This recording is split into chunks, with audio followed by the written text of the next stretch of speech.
नमस्कार बच्चों, कैसे हो आप सब लोग। चलो निश्चित रूप से अच्छे ही होंगे, शाम तक तो बढ़िया थे तो अभी भी अच्छे ही होंगे।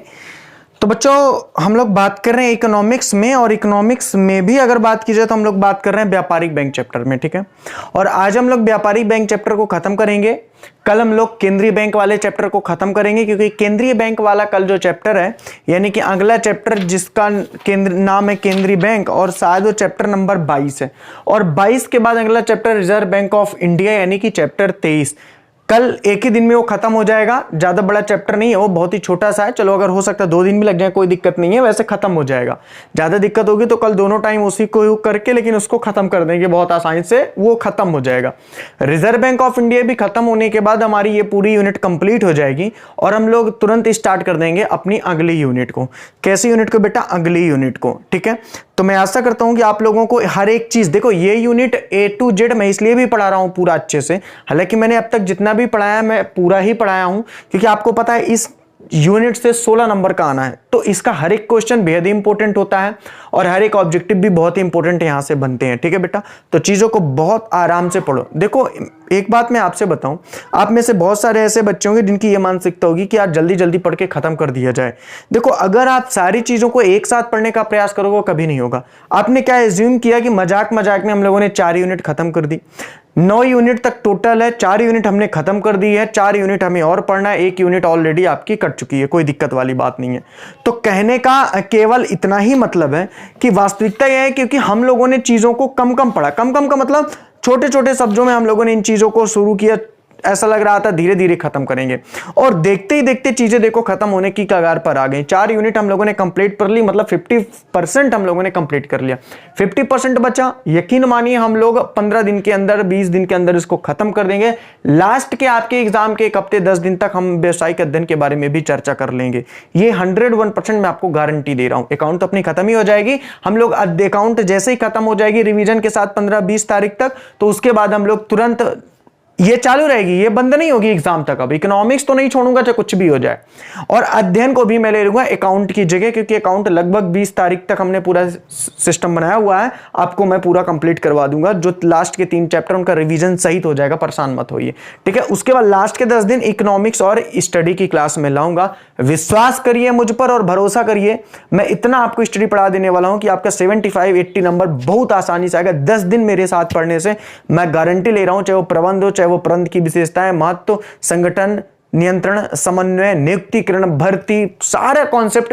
एक्चुअली मेरा वो सब्जेक्ट भी रहा है अपना, तो आप बिल्कुल निश्चिंत रहिए इससे, ठीक है।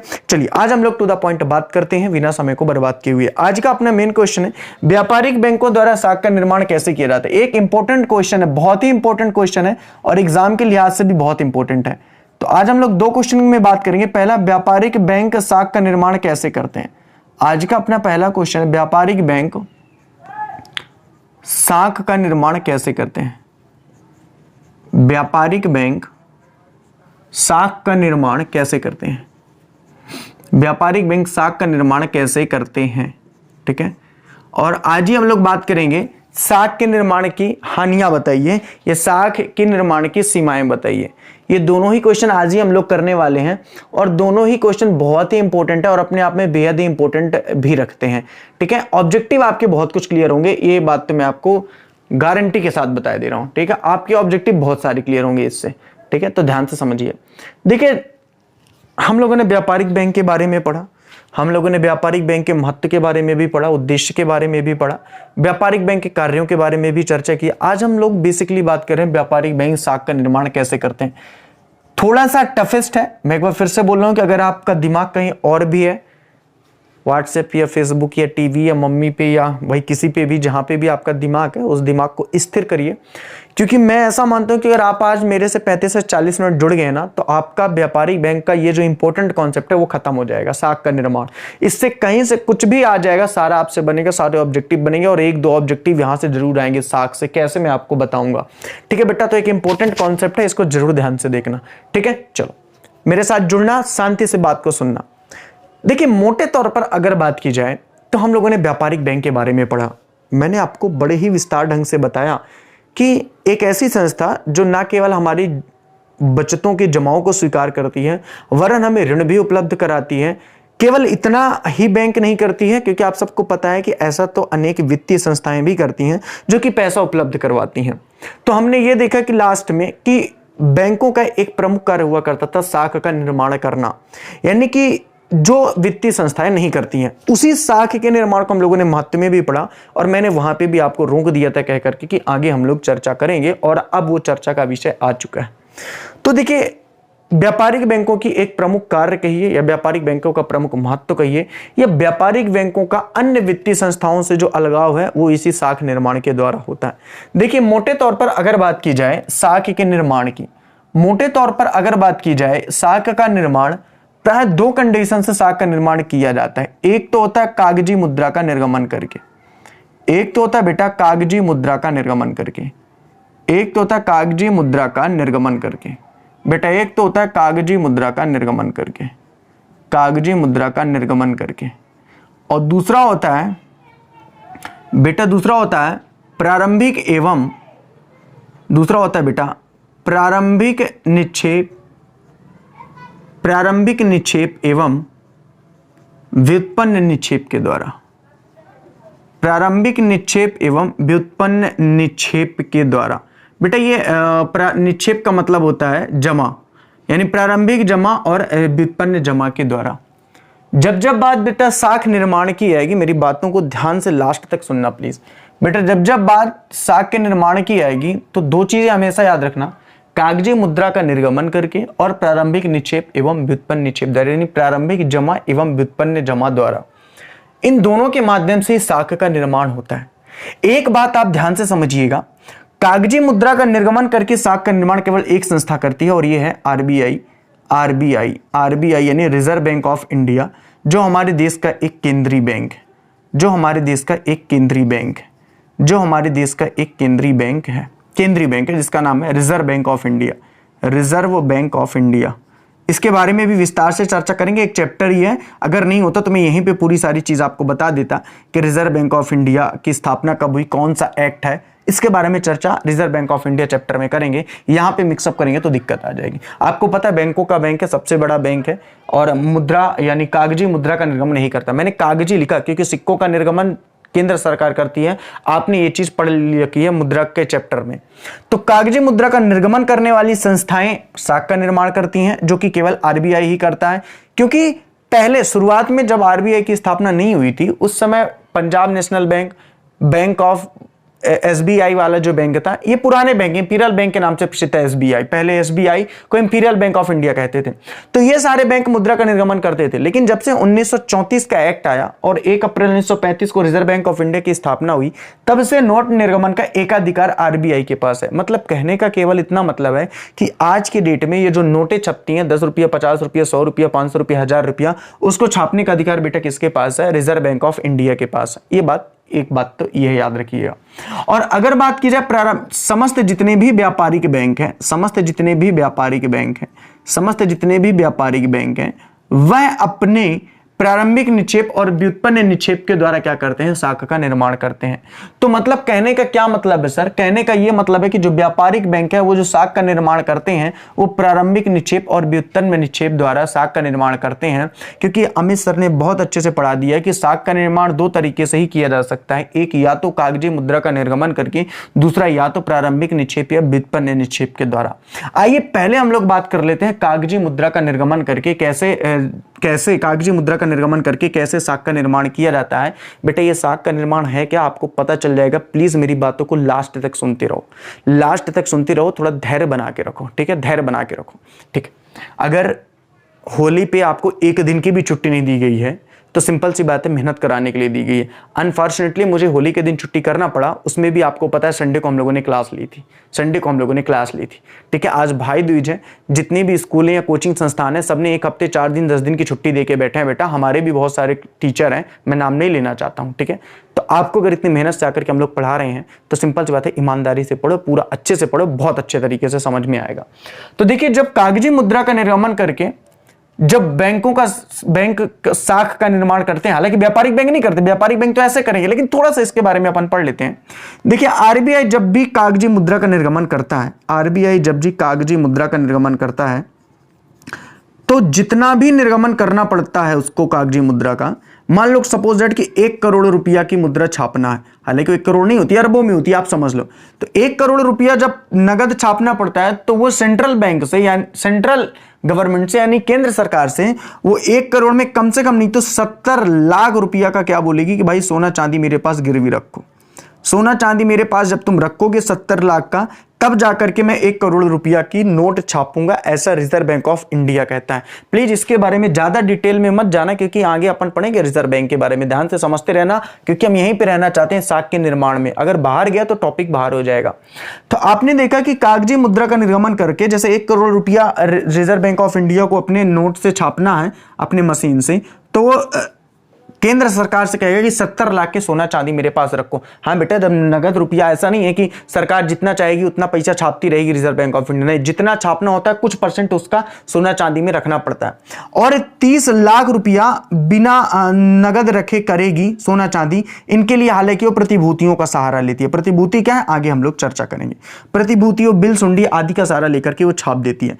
ये 30 लाख रुपया जो रिजर्व बैंक ऑफ इंडिया छापता है, जिसमें कोई भी गारंटी नहीं रखता है सोना चांदी की, यही क्या करता है, साख का निर्माण करती है। यही बच्चा क्या करती है, साख का निर्माण करती है। यही क्या करती है, साख का निर्माण करती है, क्योंकि यही पैसा उधार दिया जाता है बैंकों को, और ये पैसा 30 लाख का 60 लाख, 60 से 90, 90 से 120, और ऐसे ही पैसा बढ़ता जाता है। कैसे पैसा बढ़ता जाता है ये मैं यहां पढ़ाऊंगा, अभी केवल आप यहां पे समझो। तो ये 30 लाख रुपया जो है ये केवल रकम आपको समझाने के लिए है। तो यही क्या करता है, साख का निर्माण करता है। तो आप बहुत अच्छे तरीके से लिख सकते हो कि आरबीआई के द्वारा जब पैसा यानी कागजी मुद्रा का निर्गमन किया जाता है, तो जितना भी कागजी मुद्रा का निर्गमन करना होता है आरबीआई को, उसका एक निश्चित प्रतिशत रिजर्व बैंक केंद्र सरकार से सोना चांदी के रूप में रखवा लेती है, कुछ प्रमुख धातुएं, और बाकी कुछ हिस्सा वो प्रतिभूतियों के आधार पर निर्गमित कर देती है। जो हिस्सा प्रतिभूतियों के आधार पर निर्गमित किया जाता है वही साख का निर्माण का आधार बनता है, क्योंकि वह पैसा बैंकों को और सरकार को उधार दिया जाता है, जिसके माध्यम से वो पैसा डबल तिबल या धीरे धीरे बढ़ता जाता है। वो 30 लाख, 40 लाख, 50 लाख, 90 लाख, 1 करोड़ ऐसे बढ़ता जाता है। वो सर अपने आप बढ़ता जाता है, बिल्कुल बढ़ता जाता है। मैं आपको प्रूफ करके दिखाऊंगा वो चीजें कैसे होती हैं। एक बात तो ये रही। दूसरी बात आपको मैं बता दूं कि चूंकि बात हम लोग व्यापारिक बैंक के साख के निर्माण की कर रहे हैं, आपको ये लिखना पड़ेगा। क्वेश्चन डायरेक्ट आएगा, व्यापारिक बैंक के साख के निर्माण से आप क्या समझते हैं। क्वेश्चन आएगा, एक बैंक साख का निर्माण कैसे करता है। क्वेश्चन आएगा, साख के निर्माण को विस्तृत समझाइए। 4 से 5 नंबर में आएगा बेटा, याद रखना, ठीक। तो प्रारंभिक निक्षेप एवं व्युत्पन्न निक्षेप को समझाइए। देखिए, 2 अलग बातें हैं, पहले दोनों अलग बातों को आप समझो, फिर चीजें समझ में आएंगी, ठीक है ना। प्रारंभिक निक्षेप, प्रारंभिक निक्षेप। देखो, प्रारंभिक निक्षेप का मतलब क्या होता है, इस बात को समझो। प्रारंभिक निक्षेप का मतलब होता है जब कोई भी ग्राहक, ध्यान से बात को सुनना बेटा, ठीक है ना। जब कोई भी ग्राहक बैंक में प्रारंभ में पैसा जमा करता है, मेरे एग्जांपल को समझते जाना। जैसे मान लो इसको मिटा दे थोड़ा सा तो ज्यादा अच्छा समझ में आएगा। मिडिल पे लिखेंगे तो चीजें क्या है थोड़ा सा ज्यादा समझ में आएगा। ये आपको समझ में आ रहा है, 1 सेकंड इसको मिटा दे, ठीक है। इसको मिटा देते हैं, ठीक है।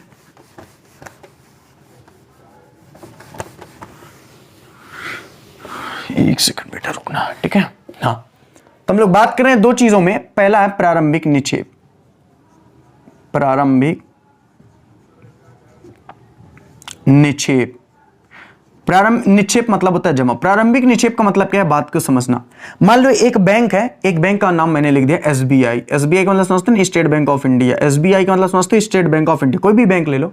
अगर मान लो अनिल नाम का कोई लड़का है, अनिल नाम का कोई लड़का है, और अनिल ने एसबीआई में 4000 रुपया डिपॉजिट किया या डाला अपने खाते में। उसका जो भी खाता होगा, चालू खाता, बचत खाता, जो भी है, डाला, ठीक है।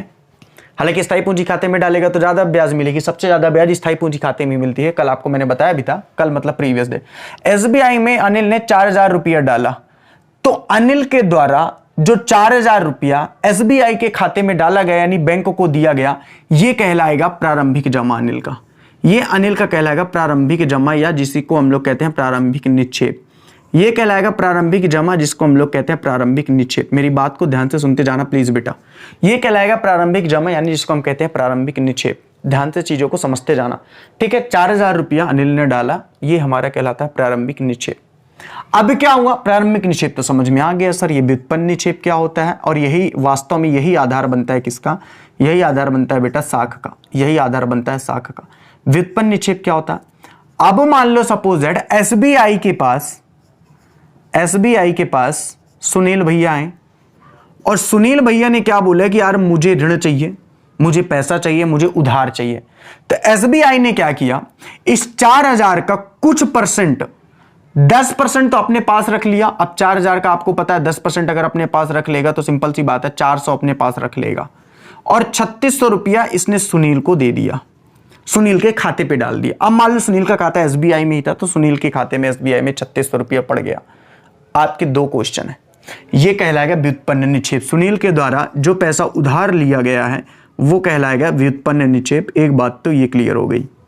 अब आपके मन में दो क्वेश्चन है। पहला क्वेश्चन, सर 10% बैंक ने क्यों रख लिया अपने पास? ये इसलिए रख लिया क्योंकि बैंक को अपना नगद कोष का स्तर भी मेंटेन करना पड़ता है। अब आपके मन में फिर एक क्वेश्चन कि सर ये नगद कोष का स्तर क्या होता है? देखिए, आपने अगर वास्तव में मेरे से अच्छे से चीजों को समझ रखा है तो दो चीजें होती हैं, एक होता है प्रारक्षित निधि अनुपात और एक होता है नगद कोष का स्तर। प्रारक्षित निधि अनुपात का मतलब होता है कि वह पैसा जो बैंकों का आरबीआई के पास रखा रहता है। मेरी बात को ध्यान से सुनना प्लीज। देखिए, जब भी कोई बैंक खोलने की अनुमति मांगती है तो आरबीआई के द्वारा एक निश्चित प्रतिशत उसके पास रखना पड़ता है आरबीआई के पास। जैसे मान लो एसबीआई बैंक का 10 से 15 या 20%, ये कितना होता है ये तो आरबीआई तय करती है।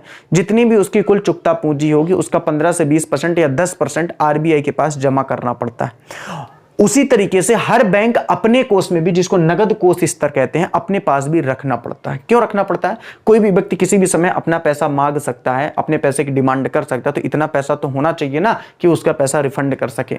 अब आप मेरे से पूछोगे कि 10% ही क्यों बेटा, 20% भी हो सकता है, 30% भी। ये तो नगद कोष के स्तर पर डिपेंड करता है, जो तय भी आरबीआई और व्यापारिक बैंक मिलकर के करते हैं। मैं कहना यह चाहता हूं कि कोई भी व्यापारिक बैंक, अगर मान लो अनिल ने 4000 रुपया डाला है, तो कोई भी व्यापारिक बैंक, एसबीआई ये सोचेगा कि अनिल पूरा पैसा तो एक साथ नहीं निकालेगा 4000। सिंपल सी बात है, उसको पता होता है अपने ग्राहकों के बारे पे। अनिल पूरा पैसा तो एक साथ नहीं निकालेगा, लेकिन ऐसा भी नहीं कि अनिल पैसा नहीं निकालेगा। हो सकता है अनिल को कल ही 100 रुपये की आवश्यकता पड़े, 200 की पड़े, 250 की पड़े, एक हफ्ते बाद पड़े, 10 दिन बाद पड़े, 20 दिन बाद पड़े। इसलिए एसबीआई यानी व्यापारिक बैंक इतना मेंटेन बना के रखते हैं अपने खाते पे नगद कोष स्तर में, ताकि जब भी अनिल पैसे की डिमांड करे तो ये पैसा से उसकी भरपाई की जा सके। ये एक व्यक्ति की बात कर रहा हूं। इस तरीके का कितना करोड़ों अरबों रुपया बैंक अपने नगद कोष स्तर पे रखते हैं। मेरी बात को सुनते रहना, कितना हजारों करोड़ रुपया बैंक अपने नगद कोष स्तर पे रखते हैं, ये बात याद रखना। मैं एक व्यक्ति का एग्जाम्पल लेके आपको बता रहा हूं। तो 400 रुपये बैंक ने नगद कोष स्तर पे डाल दिए। नगद कोष स्तर का मतलब वह पैसा जो व्यापारिक बैंक अपने खाते पे अपने बैंक को बचाने के लिए रखते हैं, ताकि जिन जमाओं ने उधार दिया हुआ है या पैसा जमा किया हुआ है, जब वो पैसा निकाले एटीएम से या जिस भी माध्यम से, वो पैसा उनको वापस दिया जा सके। ऐसा ना हो कि जितना भी पैसा अनिल ने जमा किया था, पता चले 4000 रुपये निकाल करके सुनील को उसने दे दिया, पता चले अनिल भाई साहब दूसरे दिन पैसा निकालने गए 250 रुपये, तो बता दे बैंक में पैसा नहीं। ऐसा नहीं होता, आप सबको पता है। तो ये कहलाता नगद कोष स्तर। फिर क्या होगा बेटा, फिर क्या होगा? अब मान लो सुनील भैया ने 3600 रुपये उधार लिए थे, किसको देने के लिए? अनिल को देने के लिए। सुनील ने 3600 रुपये उधार लिए थे, किसको देने के लिए? अनिल को देने के लिए। तो इन्होंने अनिल को भुगतान किया। अनिल को किससे भुगतान किया? मान लो चेक से, नगद भी दे सकते थे, इससे कोई दिक्कत नहीं है। अब ये पैसा किसके पास चलेंगे? अनिल भाई साहब के पास। अनिल भाई साहब ने क्या किया, ये 3600 रुपये लेकर के कहां डाल दिया? बैंक में डाल दिया। फिर से कहां डाल दिया? बैंक में डाल दिया। अनिल भाई साहब ने ये 3600 रुपये लेकर के कहां डाल दिया? बैंक में डाल दिया। बैंक में डाल दिया, अपने बैंक में। अब मान लो उनका बैंक एसबीआई ना होकर के बैंक ऑफ इंडिया है, सपोज दैट, या वही बैंक हो सकता है, इससे कोई फर्क नहीं पड़ेगा बेटा, कोई भी फर्क नहीं पड़ेगा। बैंक ऑफ इंडिया में डाल दिया, बैंक ऑफ इंडिया में डाल दिया, एक नया बैंक ऑफ इंडिया में डाल दिया। तो अनिल दी के द्वारा ये जो 3600 रुपया बैंक ऑफ इंडिया में डाला गया है, ये अनिल की प्रारंभिक जमा हो गई। क्या हो गई बेटा? प्रारंभिक जमा हो गई। प्रारंभिक जमा हुई कि नहीं हुई इस बैंक में अनिल के द्वारा? आप बोलोगे बिल्कुल हो गई। अब बैंक क्या करेगा, इस 3600 का भी 10% हो या 20%, नो डाउट बेटा, मैं समझाने के लिए बोल रहा हूं। इस 3600 का 10% कितना होगा? आप बोलोगे 360 होगा। यह बैंक क्या करेगी, अपने पास नगद कोष में रखेगी। हो सकता है अनिल भाई साहब कभी भी पैसा मांगे, तो जब भी पैसा अनिल भाई साहब मांगे तो उनके मेरे बैंक में इतना पैसा रहे कि उनको निकाल के दे सके। इस 3600 रुपया को क्या किया, उठाया और 360 अपने पास नगद रखा। बचा कितना? तो आप कहोगे सर 3600 रुपया में से 360 बैंक अपने पास नगद रखेगा, और बाकी बचा जो पैसा होगा वो बैंक क्या करेगा, 3240 रुपया बैंक क्या करेगा, मोहन को दे देगा। ₹3240 बैंक क्या दे देगा, मोहन को दे देगा। बेटा दोनों में बड़ा जमीन आसमान का फर्क है। यहाँ अनिल पैसा जमा करने वाला है और यहाँ मोहन भैया मांगने वाले हैं। तो बैंक ने, मान लो बैंक ऑफ इंडिया ही है, बैंक ऑफ इंडिया ही है, बैंक ऑफ इंडिया ने मोहन के खाते में 3240 जमा कर दिया। मोहन के द्वारा जो ऋण लिया गया था बैंक ऑफ इंडिया से, ये पैसा फिर से कहला जाएगा व्युत्पन्न जमा। ये पैसा फिर से कहला जाएगा व्युत्पन्न जमा। ये पैसा फिर से कहलाएगा व्युत्पन्न जमा। मान लो मोहन ने वो पैसा फिर से सोहन को दे दिया, मान लो मोहन ने वो पैसा फिर से सोहन को दे दिया। अब सोहन भाई साहब ने अपना फिर से पैसा क्या कर दिया, बैंक में जमा कर दिया। बेटा यहाँ तक नीचे तक दिखाई दे रहा है कि नहीं दिखाई दे रहा, बेटा यहाँ तक नीचे तक दिखाई दे रहा है कि नहीं दिखाई दे रहा, बस इससे नीचे नहीं दिखाई देगा। चलो ठीक है, इसके नीचे मैं लिखूंगा भी नहीं, इसके नीचे मैं लिखूंगा भी नहीं, ठीक है। मान लो सोहन भाई साहब को, सोहन ने ये पैसा फिर से अपना मान लो पंजाब नेशनल बैंक में डाल दिया। कहाँ पे डाल दिया, पंजाब नेशनल बैंक में, पंजाब नेशनल बैंक में, पंजाब नेशनल बैंक। बेटा फर्क नहीं पड़ता, क्योंकि बैंक ऑफ इंडिया हो या बैंक ऑफ इंडिया या एसबीआई हो या पंजाब नेशनल बैंक, ये सारे बैंक ही व्यापारिक बैंक कहलाते हैं। ये सारे बैंक ही व्यापारिक बैंक कहलाते हैं। तो इससे फर्क नहीं पड़ेगा कि पैसा इसमें है कि इसमें है कि इसमें है, ठीक। सोहन ने ले लिया कितना, 3240 रुपया। सोहन ने 3240 रुपये किया। ये सोहन के द्वारा फिर से क्या की गई, प्रारंभिक जमा हो गई। ये सोहन की फिर से क्या है, प्रारंभिक जमा है। बैंक ने ये 3240 रुपया फिर क्या किए, बैंक ने 3240 का 10% अपने पास नगद रखा, 10% मतलब 324 रुपया, और बची राशि बैंक ने फिर क्या कर दी, व्युत्पन्न के रूप में जो अगला बंदा आया उसको उधार पे दे दी, उसको उधार पे दे दी। सर अब आप कुल मिलाकर के कहना क्या चाहते हैं और साख का निर्माण कैसे हो रहा है, इसे समझाइए। बेटा अब जो मैं कहना चाहता हूं उसको यहाँ पे ध्यान से सुनो। यहां पे जो मैंने कहा वो आपको चीजें समझ में आई तो बहुत अच्छा है, नहीं समझ में आई तो अब आपको समझ में आ जाएगी। देखिए यहां पे हमने लिखा बैंक नेम, बेटा यहां पे हमने लिखा बैंक का नाम। बैंक का नाम यहां पे मान लो बैंक पहला क्या था, एसबीआई, ठीक है। और यहां पे हमने लिखा प्रारंभिक जमा, हमने यहां पे लिखा प्रारंभिक जमा, हमने यहां पे लिखा प्रारंभिक जमा, ठीक है बेटा। यहां पे हमने क्या लिखा, यहां पे हमने लिखा बैंक को, एक सेकंड इसको डिलीट करके लिखेंगे तो ज्यादा बेटर समझ में आएगा, ठीक है। अभी ये क्या लिखा हुआ मैं आपको केवल यहां तक समझाना चाह रहा हूं। देखो मैंने यहां पे केवल ये लिखा, मैं आपको समझा रहा था, अभी धीरे धीरे समझ में आ जाएगा, ध्यान से सुनना। मैंने आपको बताया कि प्रारंभिक निक्षेप क्या होता है। जब किसी व्यक्ति के द्वारा बैंक में पैसा डाला जाता है तो जब बैंक में पैसा वो डालता है वो प्रारंभिक निक्षेप कहलाता है। फिर बैंक उस व्यक्ति का पैसा का कुछ हिस्सा अपने पास नगद रख के बाकी पैसा बैंक उधार दे देता। भाई बैंक का साधन यही होता है उधार देकर के पैसे कमाना। उधार दे देगा ऋण में किसको, सुनील को। सुनील यहाँ पे क्या है, सुनील यहाँ पे क्या है, सुनील यहाँ पे देनदार है, याद रखना सुनील यहाँ पे देनदार है। यानी आप ये कह सकते हो सुनील यहाँ पे ऋणी है, सुनील यहाँ पे क्या है, ऋणी है। किसका, बैंक का, कर्जदार है, इसने ऋण लिया तो बैंक ने 3600 ही दिया, 400 रख लिया। जब कभी भी अनिल मांगेगा तो उसको रिटर्न करने के लिए तो होना चाहिए इतना पैसा। फिर आगे पैसा आता रहता है बैंक के पास, इधर का उधर करते रहते हैं, ठीक है। अभी क्या हुआ, व्युत्पन्न निक्षेप हो गया। ये व्युत्पन्न निक्षेप हुआ मतलब आप समझ गए कि जब पैसा बैंक के द्वारा उधार दिया जाता है किसी के खाते में वो पैसा व्युत्पन्न निक्षेप कहलाता है। और एक बात याद रखना, जितनी ज्यादा बैंकों की व्युत्पन्न निक्षेप होगी उतना ही ज्यादा साख का निर्माण होगा, उतना ही ज्यादा साख का निर्माण होगा। अभी भी बात वहीं की वहीं अटकी है कि सर आखिरकार साख क्या है, अभी क्लियर होगा, ध्यान से समझे रहना। फिर क्या हुआ, ये कहानी ऐसे ही चली। 3600 का 10% फिर बैंक ने अपने पास सेव रखा 360, और फिर 3600 का क्या किया गया, प्रारंभिक निक्षेप हो गया, क्योंकि इसने क्या किया, सुनील ने अनिल को दिया, अनिल भाई साहब ने फिर बैंक में अपने जमा कर दिया। फिर ये 3600 प्रारंभिक निक्षेप हो गया। 360 नगद रखा बैंक ने, फिर क्या किया, 360 में से 3240 फिर उधार दे दिया किसको, मोहन भाई साहब को। अब मोहन भाई साहब ने पैसा सोहन को दिया, सोहन ने फिर अपने बैंक में जमा किया, 3240 का 10% फिर बैंक ने अपने पास रखा, बाकी पैसा फिर XYZ किसी को उधार दे दिया। ये कहानी इसी तरीके से बैंक में चलती रहती है, ये कहानी इसी तरीके से बैंक में चलती रहती है। आप में से जो भी होशियार बच्चा है उसको ये चीज समझ में आ गई है, और जो बेवकूफ है जिनका दिमाग यहाँ वहां चल रहा है, तो मैंने शुरुआत में ही बोला था कि ध्यान से भी कहानी को सुनते रहो, बहुत मजा आने वाला है, बहुत गारंटी के साथ बता रहा हूं। अरे इतना अच्छा तो आपको बैंक का मैनेजर ना बता पाएगा, ध्यान से सुनते रहना। खैर मजाक का विषय है, ध्यान से सुनते रहना।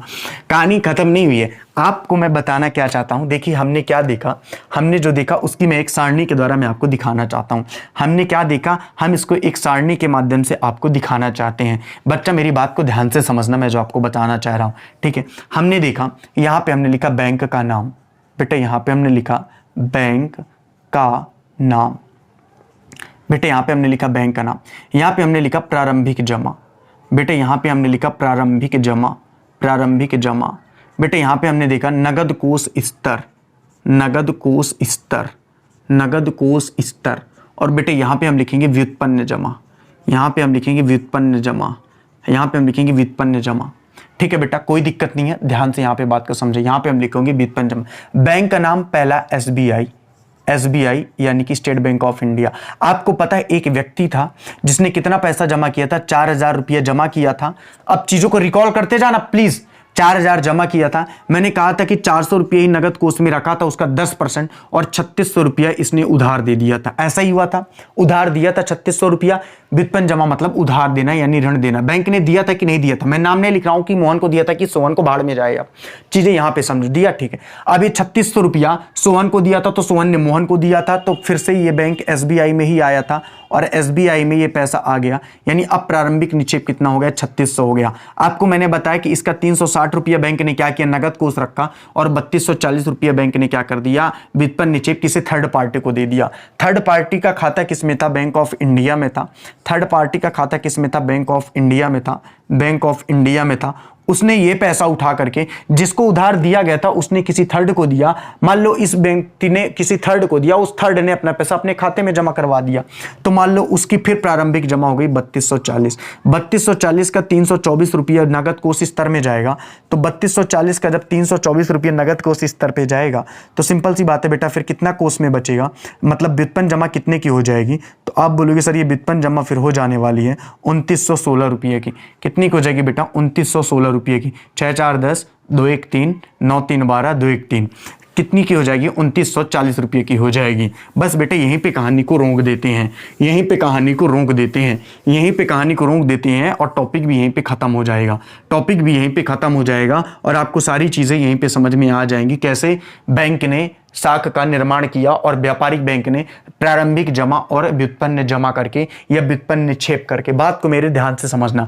यहाँ पे टोटल करो कितना आया, बोले टोटल 6 आया, 4 1 5 आया, प्लस माइनस थोड़ा बहुत मिस्टेक होनी नहीं चाहिए वैसे, पर समझ लेना। 6 2 8, 8 9 8 17 7, मिस्टेक नहीं होगी। 3 3 6 2 8 1 9, 9756। इसको करो तो यह जाएगा 4 6 2 8, 3 3 6 4 10, 1084। इसको करो तो ये 0 4 6 2 8, 4 3 7 3 10, 10840। अगर मेरा प्लस माइनस सही है तो चीज़ें यही हैं।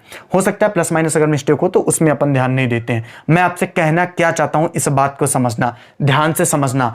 ये पैसा कितना था, 4000 था। ये 4000 पैसा था जिसका बैंक ने उधार कितना दे दिया, 9756। क्या आपने इमेजिन किया, क्या आपने इमेजिन किया कि 4000 रुपया दिया गया था बैंक में जमा, और बैंक उसको खुद उस 4000 में से ही, बैंक ने कहीं से कुछ नहीं लिया, इसी 4000 का सारा पैसा बैंक में घूम रहा है। घूम रहा कि नहीं घूम रहा, घूम रहा है ना, बिल्कुल। तो उसी 4000 में से 9756 रुपया बैंक ने उधार दे रखा है। यही 4000 रुपया प्रारंभिक जमा के रूप में 10,840 रुपया हो रहा है। कहने का मतलब है कि वो 30 लाख, 40 लाख, 50 लाख, 60 लाख, 80 लाख कैसे हो रहा था, आपको समझ में आया। यही कहलाता है साख का निर्माण, यही कहलाता है साख का निर्माण जो व्यापारिक बैंक करते हैं। यानी कि वो कागज के रूप में मुद्रा तो नहीं छापते हैं, लेकिन ये मुद्रा नहीं छापना है तो क्या है, वही तो मुद्रा है। 4000 को 9756 रुपया उधार दे रहे हैं, इसी 4000 में से 10,840 अभी भी बैंक के पास है प्रारंभिक जमा के रूप में, और 1084 रुपया उसने नगद कोष के रूप में भी रखा हुआ है। इसलिए कहते हैं कि व्यापारिक बैंक साख का निर्माण करते हैं बेटा, इसलिए कहते हैं व्यापारिक बैंक साख का निर्माण करते हैं। अगर आपको समझ में आई तो ताली बजाना और गुड लिखना, नहीं समझ में आई तो बैड लिख करके स्किप कर देना वीडियो को, क्योंकि अब मैं समझाने वाला नहीं हूं, चीजें बहुत अच्छे से एक्सप्लेन हो चुकी हैं। तो बेटा यही होता है बैंकों के द्वारा, व्यापारिक बैंकों के द्वारा साख का निर्माण करना, व्यापारिक बैंकों द्वारा साख का निर्माण करना। हालांकि कुछ वैज्ञानिक इसके पक्ष में नहीं थे, कुछ वैज्ञानिक इसके पक्ष में नहीं थे। जैसे एक है वाल्टर लीफ तथा कैनन, एक वैज्ञानिक है, क्योंकि इनके बारे में ऑब्जेक्टिव में पूछा जाता है। वाल्टर लीफ तथा कैनन, नोट करके लिख लेना, वाल्टर लीफ तथा कैनन, वाल्टर लीफ तथा कैनन।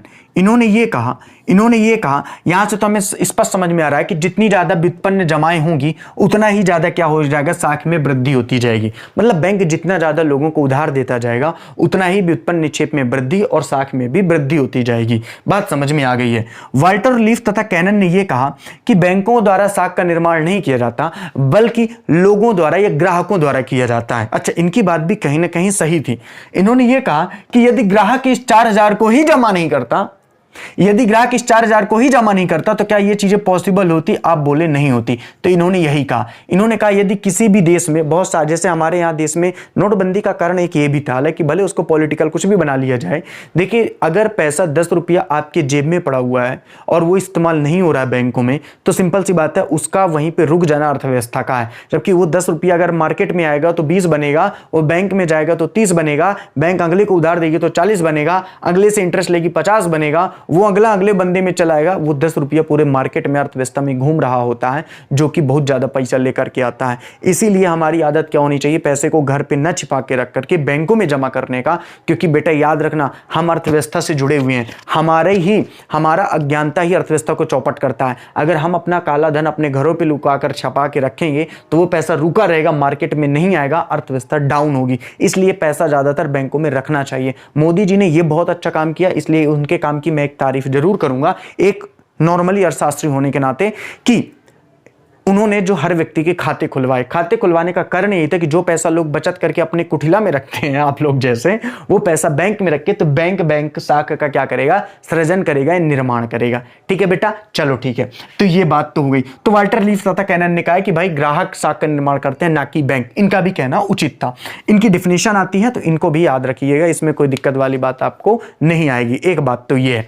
अब आइए जल्दी से हम लोग बात कर लेते हैं, शाख निर्माण की सीमाएं क्या है। शाख निर्माण की सीमाएं क्या है? बेटा बहुत मजेदार है और आपको उतने ही अच्छे से चीजें समझ में भी आएंगी। बेटा बहुत अच्छा क्वेश्चन है और आपको उतने ही अच्छे से समझ में भी आएगा। ये क्वेश्चन जैसे आपको समझ में आ गया होगा तो इसका अगला क्वेश्चन भी आपको समझ में जरूर आएगा। तो अगला क्वेश्चन है, शाख व्यापारिक बैंकों द्वारा, ये डायरेक्ट क्वेश्चन ऐसे भी आ रहा था, शाख निर्माण की सीमाएं बताइए। डायरेक्ट क्वेश्चन ये भी आता है कि शाख निर्माण की सीमाएं बताइए। अब देखो, शाख निर्माण की सीमाएं बताइए या हानियां बताइए या जो भी है, घटक बताइए, कमी बताइए, वो यही है। अब देखो, शाख निर्माण की सीमाओं में मैं कुछ पॉइंट लिख रहा हूं और इस पॉइंट को डिटेल आप खुद करोगे। पहला है देश में मुद्रा की मात्रा। देश में मुद्रा की मात्रा, डिटेल आप खुद करोगे, मैं गारंटी के साथ बोल रहा हूं। आप लोग एक बार पढ़ना, मैं भी यहां पे बता रहा हूं। दूसरा है, मैं सारा पहले लिख लेता हूं, जनता में बैंकिंग आदत। जनता में बैंकिंग आदत। जनता में बैंकिंग आदत। तीसरा है बैंक द्वारा रखे जाने वाले नगद कोष का प्रतिशत। बैंक द्वारा रखे जाने वाले नकद कोष का स्तर। बैंक द्वारा रखे जाने वाले नकद कोष का स्तर। चौथा है केंद्रीय बैंक यानी आरबीआई के पास बैंकों का, व्यापारिक बैंकों की रखी गई जमा राशि है। आरबीआई के पास व्यापारिक बैंकों या बैंकों की रखी गई राशियां, व्यापारिक बैंकों द्वारा जमा राशियां, जिसको हम लोग प्रारक्षित निधि अनुपात भी कहते हैं, जिसको हम लोग शॉर्ट में प्रारक्षित निधि अनुपात भी कहते हैं। प्रारक्षित निधि अनुपात, ठीक है, प्रारक्षित निधि अनुपात। पांचवा पॉइंट है बेटा, पांचवा पॉइंट है मंदी एवं समृद्धि की परिस्थिति। मंदी एवं समृद्धि की परिस्थिति। मंदी एवं समृद्धि की परिस्थिति बेटा पांचवा पॉइंट है, मंदी एवं समृद्धि की परिस्थिति। मंदी एवं समृद्धि की परिस्थिति, ठीक है, बात को ध्यान से समझना। ठीक है, देखो आप खुद बताना मेरे को, अगर किसी भी देश में मुद्रा की मात्रा कम है तो शाख निर्माण क्या होगा? शाख निर्माण क्या होगा? बोले कम होगा। किसी भी देश में यदि मुद्रा की मात्रा कम है तो वहां पे साख निर्माण भी क्या होगा, कम होगा, और जिस देश में मुद्रा की मात्रा अधिक होगी वहां पे साख निर्माण भी अधिक होगा। सिंपल सी बात है, क्लियर है? ओके, डिटेल आप एक बार पढ़ लेना, कहानी खत्म हो जाएगी। बात वही है, मैं जो 2 लाइन पे बताऊंगा वही वो 4 लाइन में बताएगा, 6 लाइन पे। दूसरा, जनता में बैंकिंग आदत, जिस देश में लोगों को कैश की कम और चेक और ऑनलाइन की आदत है, वहां पे बैंक के द्वारा साख का निर्माण अधिक होगा। लेकिन जहां पे लोगों के पास नगद लेने की और रखने की आदत ज्यादा है, नगद लेने और रखने की आदत ज्यादा है, वहां पे साख का निर्माण कम होगा। क्योंकि जब नगद लोग अपने पास ही रखे रहेंगे, या तो बैंकों के द्वारा भले रखे हैं लेकिन वो नगद लेन देन करना चाहते हैं, तो बार बार वो नगद पैसा बैंक से निकालेंगे, तो बैंकों को नगद कोष अपने पास ज्यादा रखना पड़ेगा। और यदि बैंक 10% की जगह 50% अपने पास नगद कोष रखेगा तो बैंक उधार 50% ही दे पाएगा, तो वहां पे भी साख में कमी आएगी। और जिन देशों में कैश, चेक या ऑनलाइन से पेमेंट किया जाएगा, वहां पे जनता में बैंकिंग की आदत अगर ये है तो सिंपल सी बात है, साख में क्या होगी, वृद्धि होगी। ये भी मोदी जी की एक देन है, मैं बिल्कुल कहूंगा। लेकिन बेरोजगारी भी मोदी जी की देन है कहीं ना कहीं। खैर ठीक है, उसके बारे में चर्चा ना करें तो ज्यादा बेटर है। ठीक है, कैश, चेक और ऑनलाइन बैंक द्वारा रखे जाने वाले नगद कोष का स्तर, आप सबको पता है कि बैंक अपने यहां एक नगद कोष रखती है। किसके लिए? बोले कि जो लोगों ने बैंकों में पैसा जमा किया है उनका जब पैसा निकाले तो मिल जाए। अगर बैंकों ने अपने नगद कोष के स्तर का अनुपात बढ़ा रखा है, मान लो 10% की जगह 40% कर रखा है, या 40% की जगह 60% कर रखा है, भाई आपको यह पता है कि अगर नगद कोष का स्तर बैंक ज्यादा बढ़ा के करेंगे तो साख में कमी आएगी, और यदि नगद कोष का स्तर कम रहेगा तो साख में वृद्धि आएगी। आप मेरे से पूछोगे कैसे? बेटा, अगर नगद कोष का स्तर 10% रहेगा तो बैंक 90% उधार दे सकते हैं, और आपको पता है जितना बैंक उधार देंगे उतना ही क्या होगा, साख में वृद्धि होगी, व्युत्पन्न जमा उतनी ही ज्यादा होगी। अगर बैंक 40% कर दिए नगद कोष का स्तर, यानी 30% बढ़ाया, तो बेटा बैंक 60% उधार दे पाएंगे, और अगर 60% कोष का स्तर कर दिया तो बैंक 40% ही उधार दे पाएंगे। तो आप समझ पा रहे हो कि यदि व्यापारिक बैंक अपने नगद के कोषों का स्तर बढ़ा देंगे तो साख में कमी आ जाएगी, और यदि कोषों का स्तर घटा देंगे तो साख में वृद्धि हो जाएगी। ऐसा क्यों होगा? बेटा, यदि आप इंसान हैं तो आपको समझ में आ गया होगा, और यदि जानवरों जैसे सोच सकते हो तो कभी ना आएगा। आरबीआई के पास व्यापारिक बैंकों द्वारा जमा प्रारक्षित निधि अनुपात, आपको मैंने बताया है कि जब भी कोई बैंक खुलता है तो 2 चीजें मिलनी है। एक तो अपने पास नगद कोष रखता है, ताकि जिन लोगों का पैसा उसने जमा किया हुआ है वो जब जब पैसे की मांग करे, एटीएम द्वारा, ऑनलाइन द्वारा उनका भुगतान कर सके। आपने अगर बैंक में पैसा जमा किया हुआ है, जब भी आप निकालने जाते तो पाई पाई बैंक आपको लौटा के दे देता है जब आपको जरूरत पड़ेगी तो। ठीक है, सिंपल सी बात है।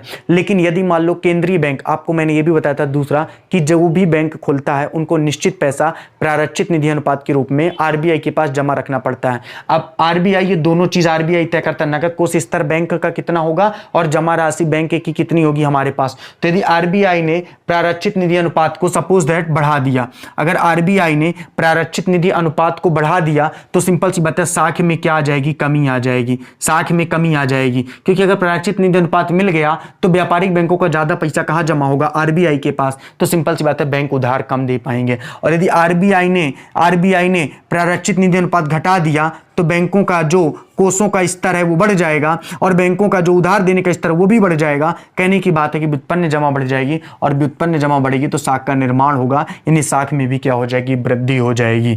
लास्ट पॉइंट है मंदी और समृद्धि। तो याद रखना, मंदी के समय में साख में कमी आ जाती है, ये कमी का इंडिकेशन है, शुरुआत में बता रखा है, और समृद्धि के समय में साख में वृद्धि हो जाती है। मान लो इस समय कोरोना काल है, मंदी चल रही है, क्या कोई व्यक्ति लोन लेना चाहेगा? आप अपने घरों में पूछिएगा कितने लोगों ने इस समय लोन लिया, किसी ने नहीं लिया होगा। सरकार दे दे के परेशान है कि भाई लोन लो लोन लो। आप समझ में आया कि सरकार लोन लेने के लिए क्यों बोल रही है? क्योंकि इससे मार्केट में पैसा आएगा, और जिससे साख का निर्माण होगा वो पैसा रुका नहीं रहेगा। दैट्स वाई समृद्धि जब होती है, अभी तो मंदी है, मंदी में लोग पैसा लेते नहीं है, समृद्धि में सभी लोग बिजनेस खोलने की कोशिश करते हैं, उत्पादन करने की कोशिश करते हैं, तो बैंकों से उधार लेते हैं। उधार ज्यादा लेंगे समृद्धि में तो कोषों का स्तर बढ़ेगा।